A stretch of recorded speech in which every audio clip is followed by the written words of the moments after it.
ሀገራችን ከተደራጅነትና ከድጋፍ ተላቃ ያላትን ጸጋ በመጠቀም በራሷ አቅም የምትተዳደር እንድትሆን ግብርን በታማኝነት መክፈል ያስፈልጋል አሉ የደቡብ ኢትዮጵያ ክልል ርዕሰ መስተዳድር አቶ ጥላሁን ከበደ። በ2018 በጀት ዓመት ከመደበኛና ከማዘጋጃ ከ31.8 ቢሊዮን ብር በላይ ለመሰብሰብ ታቅዶ ስራዎች መጀመራቸውን የክልሉ ገቢዎች ቢሮ ኃላፊ ወይዘሮ አለምነሽ ደመቀ ገልጸዋል። በክልሉ ሁለተኛ ዙር ግንባር ቀደም ግብር ከፋዮች የእውቅናና የሽልማት መርሃ ግብር በአርባ ምንጭ ከተማ ተካሂዷል። ታረቀኝ ተስፋዬ ያዘጋጀውን ፍሬ ህይወት ተስፋዬ እንደሚከተለው ታቀርበዋለች። ግብር ለሀገር ክብር በሚል መሪ ቃል በደቡብ ኢትዮጵያ ክልል አርባ ምንጭ ከተማ ሁሉም የመንግስት ከፍተኛ ኃላፊዎች በተገኙበት ግብርን በታማኝነት በመክፈል ግንባር ቀደም ለሆኑት የእውቅናና ሽልማት መርሃ ግብር ተካሂዷል። ይህም በቀጣይ ሌሎችን የሚያበረታታ ከመሆኑም በተጨማሪ ግብር መክፈል የሀገር የክብር ጉዳይ መሆኑን የደቡብ ኢትዮጵያ ክልል ርዕሰ መስተዳድር አቶ ጥላሁን ከበደ አብራርተዋል። ሁላችንም በግል በቤተሰብ በቡድን የራሳችንን ክብር ከፍ እንድል እንፈልጋለን። ግብር ለሀገር ክብር በሚል ርዕስ በየዓመቱ የእውቅና የምንሰጥበት ዋና ምክንያት በራሳችን ግብር የራሳችንን ሀገር ክብር እኛውን የምንጠብቀው ለክብራችን ታማኝ መሆን ደግሞ ከኛ ይጠበቃል። እኛ ግብር ከፋዮች ታማኝ ከሆንን በመጀመሪያ የራሳችን ክብር እንጠብቃለን፣ እናስጠብቃለን። በበጀት ዓመቱ ከ31.8 ቢሊዮን ብር በላይ ለመሰብሰብ መታቀዱን የጠቆሙት የደቡብ ኢትዮጵያ ክልል የገቢዎች ቢሮ ኃላፊ ወይዘሮ አለምነሽ ደመቀ በክልሉ ከለውጡ መንግስት ወዲህ የገቢ አሰራርን በማጠናከር የተሻለ አፈጻጸም እንዲኖረው ለማድረግ የሪፎርም ስራዎችን ጨምሮ የዲጂታል አሰራር ስርዓት በመዘርጋት ለታክስ ሕግ ተገዢ ህብረተሰብን ለመፍጠር የሚያግዙ ውጤታማ ስራዎች ሲከናወኑ መቆየቱን ገልጸዋል። የግብር ከፋዮቻችን የንግድ ስራ እና የግብር አከፋፈል ስርዓትን በማዘመን እንዲሁም ፍትሃዊ የታክስ አወሳሰንና አሰባሰብ ስርዓት በማስፈን በተቋምና በግብር ከፋዮች መካከል መተማመንን ለመፍጠር የሚያስችለው የሽያጭ መመዝገቢያ መሳሪያ በክልላችን መጠቀም ያለባቸውን ግብር ከፋዮችን በመለየትና በመሳሪያው አስፈላጊነት ላይ ጠቀሜታ ላይ ተከታታይ ንቅናቄና ግንዛቤ በማስጨበጥ ስራዎችን በመስራት 5441 ግብር ከፋዮቻችን ማሽኑን ገዝተው እንዲጠቀሙ ተደርጓል። በ2018 በጀት ዓመት ከመደበኛና ከማዘጋጃ ቤታዊ ገቢ 31.8 ቢሊዮን በመሰብሰብ ክልላዊ በጀት 57 በመቶ ለመሸፈን ታቅዶ ባለፉት 5 ወራት ከ11 ቢሊዮን ብር በላይ ገቢ ተሰብስቧል። በመድረኩ የመንግስት ሴክተር መስሪያ ቤቶች፣ የልማት ድርጅቶችና በግል ዘርፍ በተለያዩ ስራ መስክ በመሰማራት ግብርን በታማኝነት የከፈሉ 80 ግለሰቦች የእውቅና ሽልማት ተበርክቶላቸዋል። በባስኬቶ ዞን ደረጃ እንደ በክልል ደረጃ በሻይ ቅመም ደረጃ ላይ በአንደኝነት ነው የሚይዘው በዝንጅብል ምርት ማለት ነው። በዛ ነው የመጣሁት።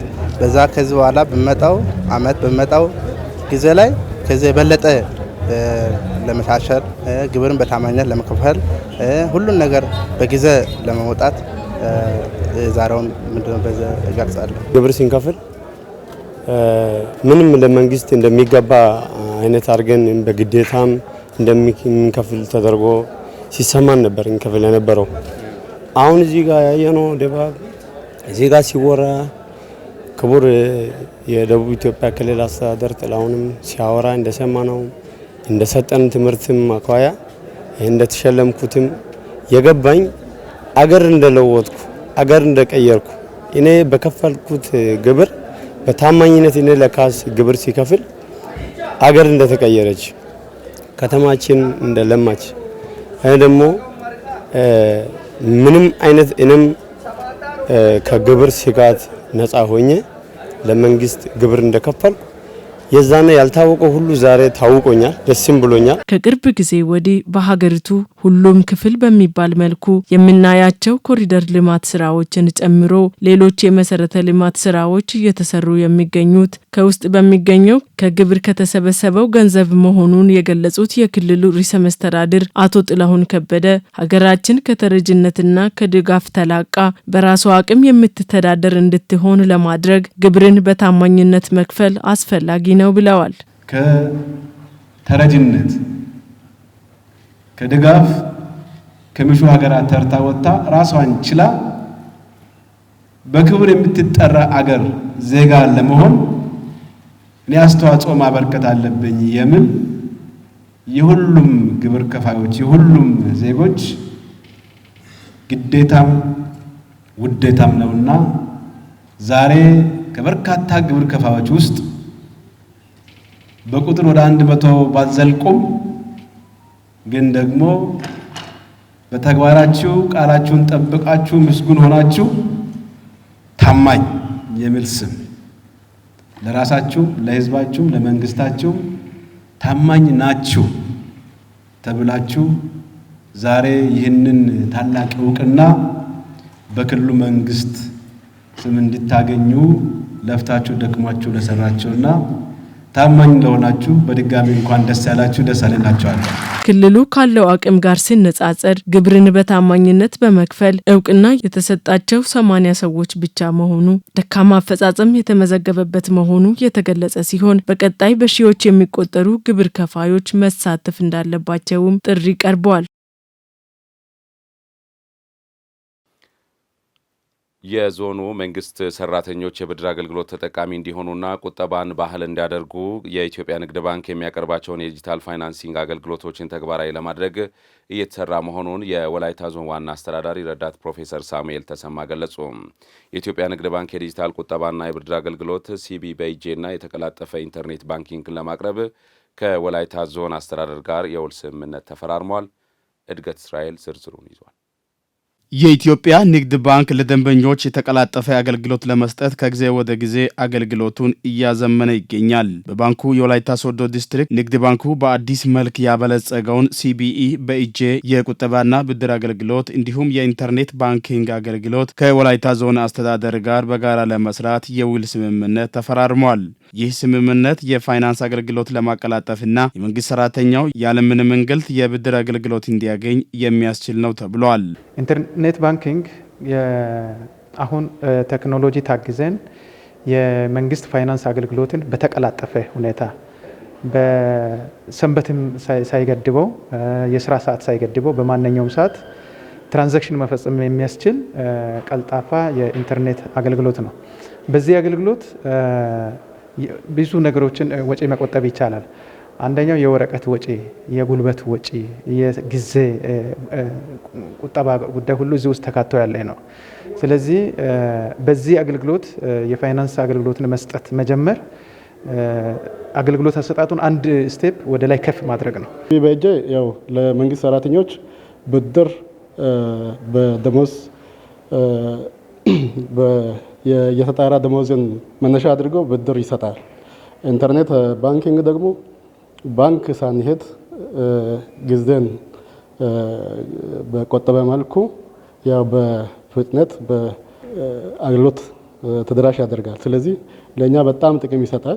መንግስት ሰራተኛው በአነስተኛ ወለድ በደሞዙ መጠን የ4 ወር ደሞዝ ድረስ ብድር እንዲያገኝ የሚያስችል ምቹ ሁኔታ የፈጠረ ነውም ተብሏል። ይህም ብድር እንግዲህ ሁሉም የመንግስት ሰራተኛ ቋሚ መንግስት ሰራተኛ ጋር ለማድረስ እንግዲህ አንዱ ከዞኑ ጋር ዛሬ ተፈራርመን ማለት ነው። የሚቀጥለው ምንድነው? ሌሎች ክራይቴሪያዎች አሉ፣ ኤሊጂቢሊቲ የምንላቸው ነገሮች አሉ። እሱን ደግሞ ከፋይናንስ ክፍል ጋር በመነጋገር በጣም ቀላል ነገር ነው። የፋይዳ መታወቂያ መያዝ አለባቸው። ሲቢ በእጄ እንግዲህ የሚሰጠው በሲቢኤ ብር አፕሊኬሽን ነው። ሁሉ ነገር ተቀናንሰው ኔት ሳለሪ ላይ ነው ብድር የምንሰጠው ማለት ነው። ሌሎች ተቀናናሾች እዛው ድርጅቱ ላይ ተቀናንሰው የሚቀሩ ናቸው። ግልጽ ነው አይደለ? ማንም አይጠይቀውም። ሰውየውም ኦር ሰራተኛው የሚሳቀቅበት ነገር የለም። ኔት ሳለሪ ላይ ለምሳሌ ቢሮ ላይ የሚቆራረጡ ብዙ ነገሮች አሉ። ከዛ በዘለለ ስለሆነ ምንም የሚያጨናንቅ ነገር የለም። በፈለገው ሰዓት ደግሞ ይወስዳል። በፈለገው ሰዓት ደግሞ ይመልሳል ማለት ነው። ወለዱ እንግዲህ ከ3% እስከ 20% ነው። አሁን ባለው በመንግስት ሰራተኛ ደሞዝ ከ7% አያልፍም። አሁን ባለው ማለት ነው። እስከ 150 ነው እንግዲህ ጣሪያው የዚህ ብድር እስከ 150 ምን ማለት ነው? 37,000 አካባቢ ኔት ሳለሪ ማግኘት አለበት አንድ ሰራተኛ 150 ለመድረስ። መንግስት ሰራተኞች ወራቸውን ከሰሩ በኋላ የሚከፈላቸው ደሞዝ በእኛ በኩል ወደ ባንክ ሲሄድ በዚህኛው በሲቢ በኢጄ በኩል ሆኖ ነው አገልግሎት ከዚህ በኋላ ሊያገኙ የሚችሉት። ይሄ የሚሰጠው ጥቅም አለ።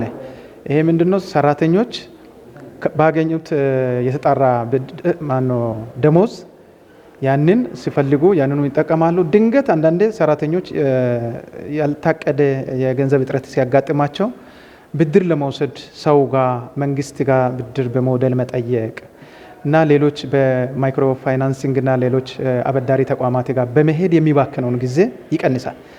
ደሞዝ ተከፋይ በመሆናቸው ብቻ በዚህ በሲቢኢ በኢጄ አገልግሎት በኩል ባንክም ሄዶ ሌላ ፕሮሰስ ሳያደርጉ ከኛም ሌላ ተጨማሪ አፕሊኬሽን እና ሌሎች ጉዳዮች ውስጥ ጣጣ ውስጥ ሳይገቡ ራሳቸው በእጃቸው ባለው ስማርት ሞባይል በዛ በሚወርደው አፕል መነሻ ፕሮሰስ ማድረግ ይችላሉ። አገልግሎቱ ለመንግስት ሰራተኛው የሚሰጠው ጠቀሜታ ታይቶ የውል ስምምነት የተፈረመ ሲሆን በሂደት የአገልግሎት አሰጣጥ እያደገ የሚሄድ መሆኑ ተመላክቷል። ለፋይናንስ መምሪያ እኛም አሳይመንት ሰጥተን ፋይናንስ መምሪያ ከባንኩ ጋር ቁጭ ብለው እያንዳንዱ ነገር ምንድነው በጣም ዲስከስ አድርገናል። ለሰራተኛ ምንድነው የሚሰጠው ጥቅም፣ ምንድነው ጉዳቱ፣ ደብል ፔይመንት አለው የለው የሚባሉ ምክንያቱም ቅሬታዎች ብዙ ጊዜ ስለሚነሱ በተለይ በፔይመንት ላይ ሰርቪስ ቻርጅ ላይ ኢትዮጵያ ንግድ ባንክ ላይ በጣም ቅሬታ አለ በሰራተኛ ዘንድ ማለት ነው ስለምናቀ እሱንም እንዲያጠሩ ደብል ፔይመንት ካለ በሰርቪስ ቻርጅ ካለ ሰራተኛው ሌላ ደግሞ አላስፈላጊ ነገር ውስጥ እንዳይገባ ባደረግነው መግባባት ደብል ፔይመንት እንደማይኖር ሰርቪስ ቻርጁ መጀመሪያ ኖርማል በሚሄደው እንደሚሄድና ሰራተኛው በሚፈልገው ጊዜ ደሞዙን አስይዞ የተለያዩ ነገሮችን መበደር እንደሚችል የሚገልጽ ነገር ላይ የጋራ መግባባት ስለደረስን ዛሬ ይሄን የመግባቢያ ሰነድ እንፈራረማለን። ይሄ ስኮር ካርድ እያደገ ደግሞ ሊሚቱ ከፍ እያለ ነገ ትላልቅ ብድሮችንም ሰራተኛው ካለው ኤክስፒሪያንስ ተነስቶ መበደር የሚችልበትን ጉዞ ነው ጆርኒ እንለዋለን። ያንን ነው እንግዲህ ከግራስ ሩቱ ነው የምንጀምረው። ምናልባት ሊሚቱ ትንሽ ይመስላል 150,000 ያው ለደሞዝተኛ ለአንዳንድ ክሪቲካል ለሆኑ ኤመርጀንሲ ጉዳዮች ይጠቀምበታል።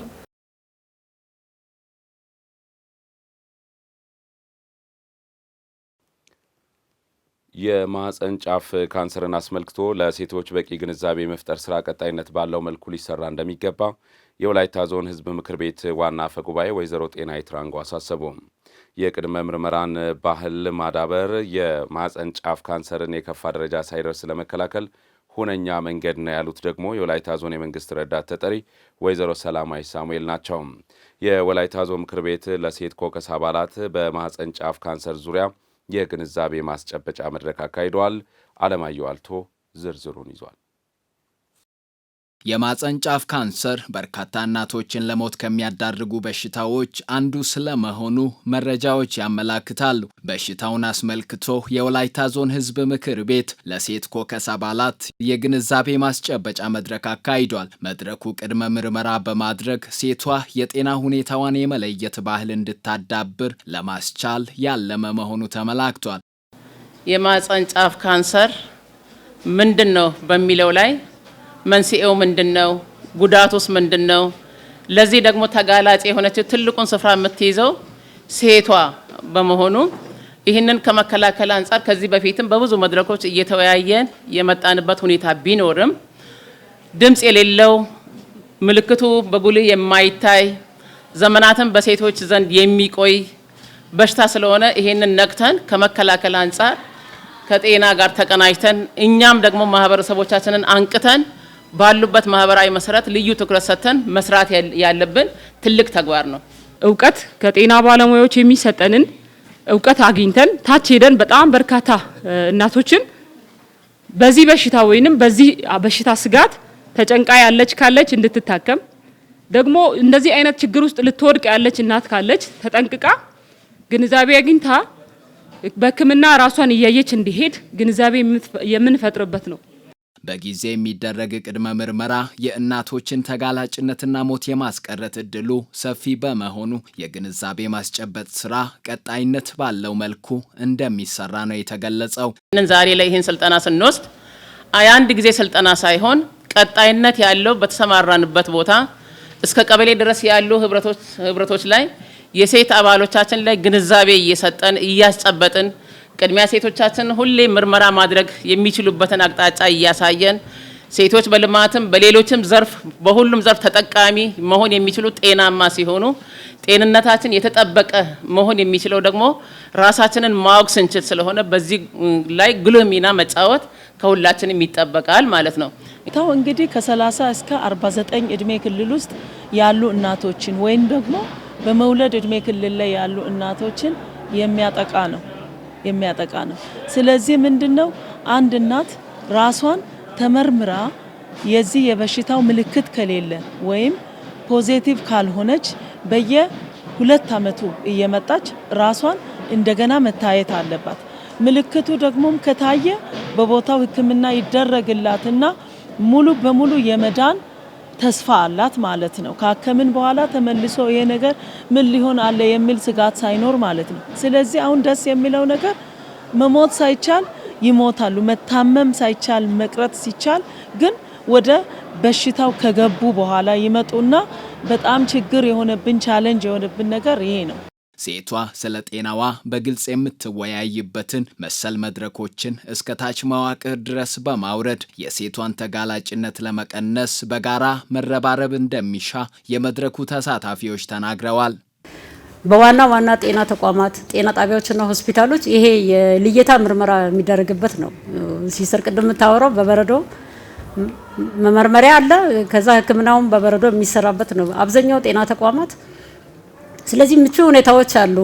እኛ እዚህ ግንዛቤ ጨበጠነ ከሄድን ታች ካለው መዋቅር ጋር በተገቢው መቀናጀት ከቻል ታች ያለውን ስራ በተገቢው ኃላፊነት ቅድም የተሰጠንን ኃላፊነት የምንወጣ ከሆነ ከዚህ በላይ ኃላፊነታችንን መወጣት እንችላለን የሚል ነው። ታች መንደር ላይ ከተለየ የመንደሩን ሰብስቦ ወረዳው ይዛል፣ የወረዳዎቹን ሰብስቦ ዞኑ ይዛል። ችግሩ የት ነው ያለው የሚለው ከታወቀ ረጂ ድርጅቶች አሉ፣ ተቋማት አሉ። ከነዛ ጋር ከሕክምና ማዕከላት ጋር እናቶችን ማገናኘቱ ቀለል ስለሚል ቅንጅታዊ አሰራርና ልየታ ልዩ ትኩረት ቢሰጠው የሚል አስተያየት አለ። በሽታው የከፋ ደረጃ ሳይደርስ በፊት የሚደረግ ቅድመ ምርመራ የእናቶችን ሞት ለማስቀረት ያለው ሚና የጎላ በመሆኑ የራስ ጤናን ማወቅ የሰለጠነ ማህበረሰብ መገለጫ ነው። የአካባቢው ገጽታ ጎልቶ እንዲወጣና ሀገራዊ አንድነትና አስተሳሰቦችን ለማስረጽ ጠንካራ የሚዲያና የህዝብ ግንኙነት እንዲፈጠር የተሰራ መሆኑን በወላይታ ዞን ብልጽግና ፓርቲ ጽህፈት ቤት የአደረጃጀት ዘርፍ ኃላፊ ወይዘሮ ሰላማዊ ሳሙኤል ገለጹ። ወጣቱን በሰለጠነ መልኩ ማህበራዊ ሚዲያ እንዲጠቀም ማስቻል በሀገር ግንባታ ሂደት ላይ ጉልህ ድርሻ እንዳለው የተናገሩት ደግሞ የደቡብ ኢትዮጵያ ክልል ብልጽግና ፓርቲ ቅርንጫፍ የወጣቶች ክንፍ ጽህፈት ቤት ኃላፊ አቶ ሚካኤል ዋዳ ናቸው። የድህረ እውነት ዘመንን የተረዳ የወጣት ክንፍ አባል ለሁለንተናዊ ብልጽግና በሚል መሪ ቃል በማህበራዊ ሚዲያ አጠቃቀም ዙሪያ ግንዛቤ ስልጠና እየተሰጠ ይገኛል። ተጨማሪውን ያጠናቀረው አዲስ ዓለም ሞገስ ነው። ማህበራዊ ሚዲያ ሰዎች እርስ በርስ ለመገናኘት መረጃ ለመለዋወጥና ልምድ ለመካፈል የሚጠቀሙበት የዲጂታል መድረክ ነው። ማህበራዊ ሚዲያን በጥበብና በሰለጠነ መንገድ መጠቀም ካልተቻለ የሚያደርሰው ጉዳት ከፍተኛ በመሆኑ የማህበራዊ ሚዲያ አጠቃቀም ትኩረትን ይሻል። የደቡብ ኢትዮጵያ ክልል ብልጽግና ፓርቲ ቅርንጫፍ የወጣት ክንፍ አባል ለሁለንተናዊ ብልጽግና በሚል መሪ ሀሳብ በማህበራዊ ሚዲያ አጠቃቀም ላይ ያተኮረ የግንዛቤ ማስጨበጫ ስልጠና ለብልጽግና ፓርቲ ወጣቶች ክንፍ አባላት ሰጥቷል። በሀገሪቱ አንድ የፖለቲካና የኢኮኖሚ ማህበረሰብ ለመገንባት የማህበራዊ ሚዲያ መኖር አስፈላጊ በመሆኑ ይህንን ከግብ ለማድረስ የዞኑ አስተዳደር በትኩረት እየሰራ እንደሚገኝ የወላይታ ዞን ረዳት የመንግስት ተጠሪ ወይዘሮ ሰላማዊ ሳሙኤል ገልጸዋል። ፓርቲያችን ብልጽግና በኢትዮጵያ አንድ የፖለቲካና የኢኮኖሚ ማህበረሰብ ለመገንባትና ሁለንተናዊ ብልጽግና ለማረጋገጥ የሚያደርገው ትግል ውስጥ የህብረ ብሔራዊ አገራዊ አንድነት አስተሳሰቦችን ለማስረጽ እንዲቻል ጠንካራ የፓርቲና የመንግስት ኮሚኒኬሽን ህዝብ ግንኙነት ስርዓት ያስፈልጋል ብሎ ያምናል። የፓርቲያችን ፕሮግራምና ማኒፌስቶ እንዲሁም ሌሎች አስፈላጊ መረጃዎች በፓርቲያችን አመራሮች፣ አባላት፣ ደጋፊዎችና መላው የሀገራችን ህዝቦች ዘንድ ወጥ በሆነ መልኩ እንዲሰራጩና ተመሳሳይ ወይም ተቀራራቢ ግንዛቤ እንዲያዝባቸው የሚያስችል የሚዲያና የህዝብ ግንኙነት ስርዓት ያስፈልገናል ብሎ ያምናል። በእውቀት ላይ የተመሰረተ የማህበራዊ ሚዲያ አጠቃቀም በሀገር ግንባታ ሂደት ላይ የማይተካ ሚና ይጫወታል ያሉት ደግሞ የክልሉ ብልጽግና ፓርቲ ቅርንጫፍ የወጣቶች ክንፍ ጽህፈት ቤት ኃላፊ አቶ ሚካኤል ዋዳ ናቸው። በሀገር ግንባታ ሂደት ላይ የማይተካ ሚና ነው ያለው። ድህረ እውነትን እየተረዳ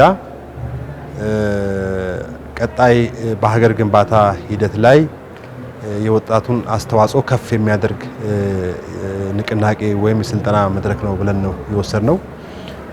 በክልላችን ወደ 2000 የሚሆኑ ወጣቶች በዚህ መድረክ ላይ ይሳተፋሉ። እንግዲህ በምናይበት ሰዓት ላይ ሀገርን ለማፍረስ ሰዎች ይተባበራሉ። ሀገርን ለመገንባት እውነትን እያየን የምናልፍበት ጊዜም አለ። ስለዚህ ወጣቱ ለእውነት መቆም መቻል አለበት። የወላይታ ዞን ወጣቶች ክንፍ ጽህፈት ቤት ኃላፊ አቶ ታደለ ሜጋ በበኩላቸው ከዚህ በፊት በዞኑ የማህበራዊ ሚዲያ አማራጮችን በመጠቀም በርካታ የበጎ አድራጎት ስራዎች መሰራታቸውን ገልጸው ከዚህም ባሻገር የዞኑን በጎ ገጽታን ለማንጸባረቅ ማህበራዊ ሚዲያ የማይተካ ሚና እየተጫወተ ይገኛል ብለዋል። ባለፉት ጊዜያት በዞናችን በርካታ ስራዎችን ሚዲያን ለበጎ ዓላማ በመጠቀም ስናከናውን መተናል። ለዚህ አንዱ ማሳያችን በበጎ ስራችን የበርካታ እናቶችን እንባ አብሰናል።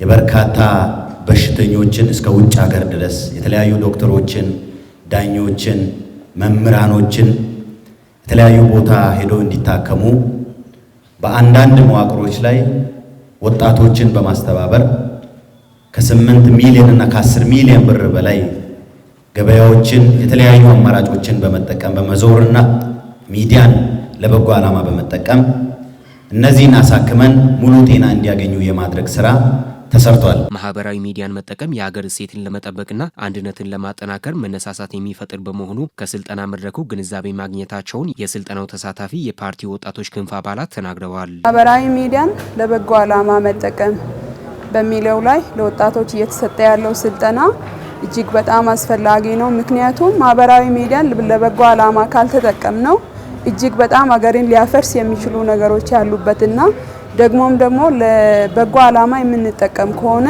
ሀገራችንን መገንባት የምንችለው ስለሆነ እጅግ በጣም ብዙ ሰዎች ማህበራዊ ሚዲያን ለበጎ ዓላማ የሚጠቀሙም አሉ። ጥቂቶች ደግሞ ሀገርን የሚያፈርሱ ነገሮችን ይዞም የሚጠቀሙ አሉና በዚህ ዙሪያ ለወጣቱ የሚሰጠው ስልጠና ወጣቱ እጅግ በጣም ከፍተኛ ሚና ስላለው ጠቃሚ ነው ብዬ አስባለሁ። በግሌም ቢሆን ከዚህ በፊት የሚዲያ አጠቃቀም ላይ የነበረን ችግሮቻችን ለማረም ካለን እውቀት ተጨማሪ ደግሞ አሁን የሚሰጠውን የሀገራዊ ሁኔታውንም የዞናዊ የክልላዊ ሁኔታውን ባገናዘበ መልክ ባለን እውቀት ላይ ተጨማሪ እውቀት አግኝተን ከዚህ በፊት ለልማትና ለመልካም ስራዎች የምንጠቀማቸውን ማህበራዊ ሚዲያዎችን በተሻለ ከዚህ በላይ ውጤታማ እንዲሆን ለማድረግ አቅም የሚገነባ ስልጠና ስለሆነ ነው እየተሳተፈን ያለ ነው። ማህበራዊ ሚዲያ እንግዲህ ለበጎ ነገር ማዋል አለብን። ማህበራዊ ሚዲያ ለሁለት ነገር ይጠቅማል። አንደኛው ለሀገር ግንባታ ይጠቅማል። እንደዛም ሆኖ ደግሞ ጉዳትም ያለበት ነው። በነገራችን ላይ ጉዳት ያለበት ማህበራዊ ሚዲያ ላይ ኔጌቲቭ የሆኑ ነገሮችን ከተጻፈ፣ ኔጌቲቭ የሆኑ ነገሮች ከተነገረ ሰው ሆ ብሎ ይነሳል። ሀገርን ማጥፋት ይቻላል። በዞኑም ሆነ በክልሉ ያሉ የቱሪዝም መዳረሻዎችን በማህበራዊ ሚዲያ አማካኝነት ለዓለም ማሳወቅና ያሉ ጸጋዎችን በጋራ የመጠቀም ልማዱ ሊበረታታ የሚገባው ጉዳይ መሆኑም ተጠቁሟል። መንግስት ለግብርናው ዘርፍ የሰጠውን ትኩረት እውን ማድረግ እንደሚቻል በወላይታ ዞን በግብርናው ዘርፍ እየተሰሩ ያሉ ስራዎች ምርታማነት ማሳያዎች ናቸው ተባለ። በዞኑ የድጉና ፋንጎ ወረዳ በበጋ መስኖ ከ577 በላይ ሄክታር ማሳ በዘር ለመሸፈን ታቅዶ እየተሰራ መሆኑን የገለጸው ደግሞ የወረዳው አስተዳደር ነው። በክልሉ የሚዲያ ቱር እያደረጉ የሚገኙ ልዑካን በወላይታ ዞን ድጉና ፋንጎ ወረዳ የግብርና ልማት ስራዎችን ጎብኝተዋል። አቤኔዘር አበራ ተጨማሪውን አዘጋጅቷል። በደቡብ ኢትዮጵያ ክልል በፌዴራልና በክልል ማዕከል ያሉ የሚዲያ ባለሙያዎች በድጉና ፋንጎ ወረዳ በግብርና ዘርፍ የተሰሩ ያሉ ስራዎችን ጎብኝተዋል። በወረዳው በበጋ መስኖ የሚሰሩ ስራዎች እንዲሁም በጥምር እርሻ የተሸፈኑ ማሳዎች በጉብኝቱ ከታዩ ስፍራዎችም ይገኙበታል። በዚህ ስፍራ የተገኙት የደቡብ ኢትዮጵያ ክልል መንግስት ኮሚኒኬሽን አገልግሎት ምክትል ኃላፊ ወይዘሮ አዜብ ዘውዱ መንግስት በግብርና ዘርፍ ትኩረት የሰጠበት ምርትና ምርታማነትን የማሳደግ ራዕይ እውን ለማድረግ በክልሉ ያሉ አርሶ አደሮች በጥምር እርሻና በበጋ መስኖ እያከናወኑ ያሉት ስራዎች መልካም ውጤት እየታየበት መሆኑን ገልጸዋል። መንግስት በግብርናው ዘርፍ ከሰጠው ትኩረት አኳያ በተለይ በአሁኑ ሰዓት ላይ አርሶ አደሩ በአንድ ማሳ ላይ አንድ አይነት ተመሳሳይ አይነት ምርት ከማምረት ባሻገር የተለያዩ የፍራፍሬ የአትክልትና የተለያዩ ምርቶችን በጥምር የበጋ መስኖን ውሃን ሳይጠብቅ በጋ መስኖን በመጠቀም እየሰራ ያለውን ሂደት ነው ያየነው። በዚህም ሂደት ደግሞ አሁን እዚህ ባየነው እጅግ በጣም ደስ የሚል አመርቂ የሆነ ልዩነት ነው ያየነው። ከዚህ ቀደም የተለመደው በአመት 2 ጊዜ የተፈጥሮ ዝናብን በመጠበቅ ከሚመረተው ምርት ተወጥቶ በጋ መስኖ ውሃዎችን በመጥለፍ በውሃ በመጠቀም አሁን እያየን ያለነው ወደ ዘር የሄደበትንም የበቀሉ ስንዴዎችን አይተናል። ገና በዘር ላይ ያሉትንም አይተናል። እጅግ ከዛም ባሻገር ደግሞ ጥምር የሆኑ የጓሮ አትክልቶች እና ሀባብ እና ጥቅል ጎመን እና ሌሎች ምርቶች አንድ ላይ በጥምረት የደረሱ መሆኑን ያየንበት ሁኔታ አለ። ምክትል ኃላፊዋ አክለውም በጉብኝቱ የደቡብ ኢትዮጵያ ክልል ለግብርና ሆነ ለኢንዱስትሪ ምቹ የሆነ የአየር ጸባይና ተፈጥሮ ያደላት ሀብት ያላት ክልል መሆኗን በጉብኝቱ ወቅት መረዳታቸውንም ተናግረዋል። ኢትዮጵያ ክልል ትልቅ አቅም ያለው ክልል ነው። ኢኮሎጂውም ለኑሮም ለኢንቨስትመንትም ለግብርናም በጣም ምቹ የሆነ የአየር ጸባይ ያለው የተፈጥሮም ሀብቶችም የከርሰ ምድርም የተፈጥሮም ሀብቶች ያሉባት ውብና ድንቅ ክልል መሆኗን ነው አሁንም እስካሁን ድረስ ባየነው ያየነው። የዱጉና ፋንጎ ወረዳ ግብርና ጽሕፈት ቤት በበጋ መስኖ 577 ሄክታር መሬት በዘር ለመሸፈን ያቀደ ሲሆን 453 ሄክታር መሬት በስንዴ ዘር መሸፈኑ ተገልጿል። ወረዳ አሁን በጋ መስኖ ላይ እቅድ ብለን ማለት ነው አጠቃላይ ያዝነው 5777 ሄክታር አቅደናል። ከሱ ውስጥ 452.2 ሄክታር የበጋ መስኖ ስንዴ ነው። እነዚህን በአግባቡ እየሰራን ነው።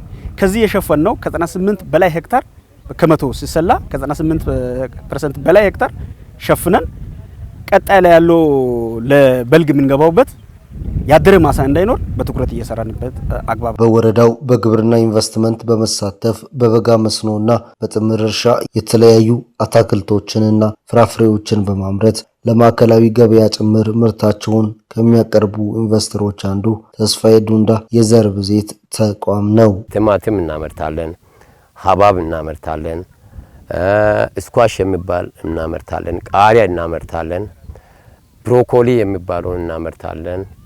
እንደዚህ የተለያዩ አትክልቶችንም እናመርታለን። እንደዚህ በቆሎም ደግሞ መሀል ላይ እናመርታለን። አኩሪ አተርም እንደዛም ሁሉም ሰብል እናመርታለን። ካመረትን በኋላ ቀጥታ ወደ አዲስ አበባ ገበያ ነው የሚጫነው። በወረዳው የብላቴ ጫሪቾ ቀበሌ አርሶ አደሮች በበኩላቸው በበጋ መስኖ ስንዴ በማምረት ተጠቃሚ መሆናቸውን ገልጸው አሁንም የተሻለ ምርት ለመሰብሰብ አቅደው እየሰሩ መሆናቸውንም ገልጸዋል። 1 ሄክታር እስከ 30 ኩንታል ነው ያገኘው። ግን አሁን ዘንድሮ እንደዚህ ያለ ሁኔታ ምክንያቱም ዝናብም እንዲህ ከቀጠለ ትንሽ ድጋፍ ካለ ይበልጥ ምርት እናገኛለን። ወደ 38 ኩንታል ከዛ እስከ 40 እናገኛለን በሚል ትኩረት ነው አሁን እየሰራን ያለ ነው። በሄክታር 18 ኩንታል 20 ኩንታል እንደዚህ አግኝተናል።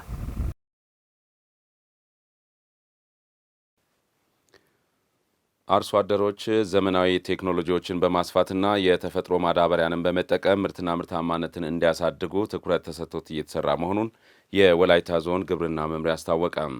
በወረዳው ፋክት ፕሮግራም እየተሰራ ያለውን የግብርና ስራ በመደገፍ የአርሶ አደሩን ምግብ ዋስትናን ለማረጋገጥ እየተሰራ መሆኑን የገለጸው ደግሞ የሆምቦ ወረዳ ግብርና ጽሕፈት ቤት ነው። የተፈጥሮ ማዳበሪያ አዘገጃጀትን በሰለጠኑት መሰረት ተግባራዊ በማድረግ ተጠቃሚ መሆናቸውን የወረዳው አርሶ አደሮች ገልጸዋል። ለትዕግስት ክፍሌ ዘገባ መሰዊያ ህዝቅኤል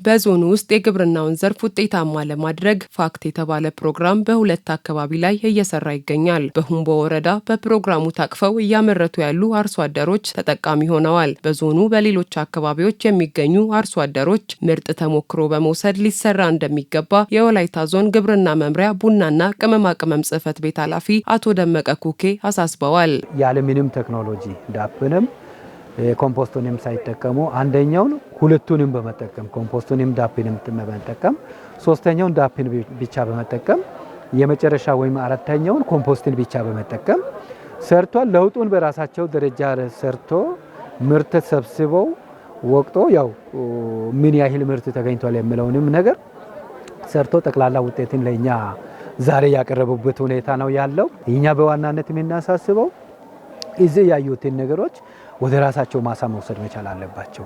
በራሳቸው ጓሮ ቀጥታ ተግባራዊ አድርገው ከነሱ ማህበር ኦር ከነሱ አባላት ውጪ ያሉ አርሶ አደሮች ደግሞ ከጓሯቸው መማር መቻል አለባቸው የሚለው ነገር የተግባባንበት የተሻለ ግንዛቤ ያገኙበት የተሻለ እውቀት ያገኙበት በዚሁ ልክ ደግሞ በራሳቸው ማሳ ተግባራዊ ለማድረግ የማይቸገሩበት ሁኔታ ነው ማየት የቻልነው። በፕሮግራሙ በሁምቦ ወረዳ ውስጥ ካሉ 2 ቀበሌ ለ64 አርሶ አደሮች ስልጠና በመስጠት ምርታማ ስራ እንዲሰሩ ተደርጓል። ፋክት ፕሮግራም እየሰራ ያለውን የግብርና ስራ በመደገፍ በወረዳ ውስጥ ካሉ ቀበሌያት ላይ በቀጣይ በትኩረት እንደሚሰራ የሚናገሩት ደግሞ የሁምቦ ወረዳ ግብርና ጽሕፈት ቤት ኃላፊና የወረዳው ምክትል አስተዳዳሪ አቶ ደነቀ ጊታ ናቸው። ሁሉም ሰው እውቀት አለው። በተለይም አርሶ አደር በአካታች እውቀት ከተመራ ብዙ ለውጥ ማምጣት ይቻላል። ከዚህ ጋር ተያይዞ ከዚህ በፊት ሴቶችን ያላቀፈ ነበር። ብዙ ፕሮጀክቶች በአርሶ አደር በወንድ አርሶ አደር ብቻ ሲሰራ የነበረው በዚህ ፕሮግራም ውስጥ የታቀፉት አጠቃላይ እኩል 50% ወንድና ሴትን በማድረግ ስልጠና በመስጠት እንዲሁም ደግሞ እነሱም በፊልድ ላይ ወጥተው ስራ እንዲሰሩ ተደርጓል። ይሄ ቀጣይነት መኖር አለበት። ባያቀበለም መቀጠል አለበት። ሴቶችን ማሳተፍ ትልቅ ወሳኝ ነው። በኢኮኖሚ አቅም እንዲያወጡ የማድረግ ስራ የተሰራበት ስለሆነ ለማስቀጠል ትልቅ ጉልህ ሚና ይጫወታል። የተፈጥሮ ማዳበሪያ አዘገጃጀትን በሰለጠኑት መሰረት ተግባራዊ በማድረግ ተጠቃሚ መሆናቸውን በወረዳው የሚገኙ አርሶ አደሮች ገልጸዋል። ሐምሌ 8 ዘራ ከዛ በኋላ ስንዘራ አንዱ ኮምፖስት ነው፣ አንዱ ደግሞ ኮምፖስትና ማዳበሪያ ነው፣ አንዱ ደግሞ ማዳበሪያ ብቻ፣ አንዱ ባዶ ያው ጤፍ ብቻ ዘርተናል። በዛ ላይ ደግሞ በጣም ዘርተን ያገኘነው ውጤት ለወደፊቱ ለኛ ከወጪ ያረፈነው በምንድነው ብን አድርገን ብንሰራ ከወጪ እናርፋለን። በጓራችን ብንሰራ በተለያየ ቦታ ሌሎች ደግሞ ለዚህ እድል ያልመጡ ሰዎች ቢሰሩ ተጠቃሚ የሚሆነው በምንድነው የሚለው ነገር ለይተን አይተናል። አሁን ያየነው ያለ ማዳበሪያም ያለ ኮምፖስት ብንዘራ ማግኘት እንችላለን የሚለውን ደግሞ ኮምፖስት ያለ ወጪ ለኛ ባለው በቅጠላ ቅጠሎች ይበት በእኛ ከብት በሚሰጠው በዙ ተጠቅመን በእኛ ባለው ሰርተን ለምነት የሚጠቅመው ነገር ለማግኘት ትምህርት አግኝተናል። 22 ሳምንት የሆነን ምርምር መጀመሪያ ተደርጓል። ከዛ በኋላ በአራት ቦታ ተከፋፍሎ ነው። በአራት ቦታ አንዱ አፈር ማዳበሪያ እና ጤፍ፣ አንዱ ጤፍ ብቻ፣ ሶስተኛው ደግሞ ኮምፖስት እና ማዳበሪያ፣ አራተኛው ኮምፖስት ብቻ። በነዛ አጠቃላይ ምርምር ተደርጓል። በነዛ ውስጥ አሁን ምርቱን በጣም ለኛ በምርምሩ ላይ የተገኘ ምርት ኮምፖስትና ማዳበሪያ ጋር የተዘራ ነው። ዘመናዊ ቴክኖሎጂዎችን የመጠቀም ልምድ በማስፋት ተረፈ ምርትን ለማምረትና የአየር ንብረት ለውጥን ለመከላከል የተፈጥሮ ማዳበሪያን ማዘጋጀትና መጠቀም እንደሚያስፈልግ የወላይታ ዞን ግብርና መምሪያ ቡናና ቅመማ ቅመም ጽሕፈት ቤት ኃላፊ አቶ ደመቀ ኩኬ ገልጸዋል። ከአረንጓዴ ኢኮኖሚ አኳያ ግብርናው ዘላቂነት እንዲኖር ከተፈለገ ግብርናውን በተፈጥሮ ማዳበሪያ ማልማት ደግሞ ለምርጫ የምንሰጠው ጉዳይ አይደለም። ስለዚህ ማዳበሪያ አጠቃቀማችን በተለይም ሰው ሰራሽ ማዳበሪያ አሁን ካለበት ከአርሶ አደር አቅም አኳያ ወቅቱ ደግሞ እያመጣ ካለው ከአየር ንብረት ለውጥ አኳያ እንደ ሀገር ደግሞ የአረንጓዴ ኢኮኖሚ ለመከተል ካስቀመጥናቸው ግቦችም አኳያ የራሱ ተጽዕኖዎች ስላሉት አርሶ አደሩ በተሻለ መልኩ ተፈጥሮ ማዳበሪያዎችን በተለይም በራሱ ማሳ በራሱ ጓሮ በቀላሉ ማዘጋጀት የሚችላቸውን ኮምፖስቶቹን እየተጠቀመ መሄድ ቢችል እጅግ የተሻለ ነው። በቡድን ከመስራት ባለፈ በጓሯቸው በማምረት ምርጥ ተሞክሮ በመውሰድ ኢኮኖሚን ማሳደግ ይቻላል ተብሏል።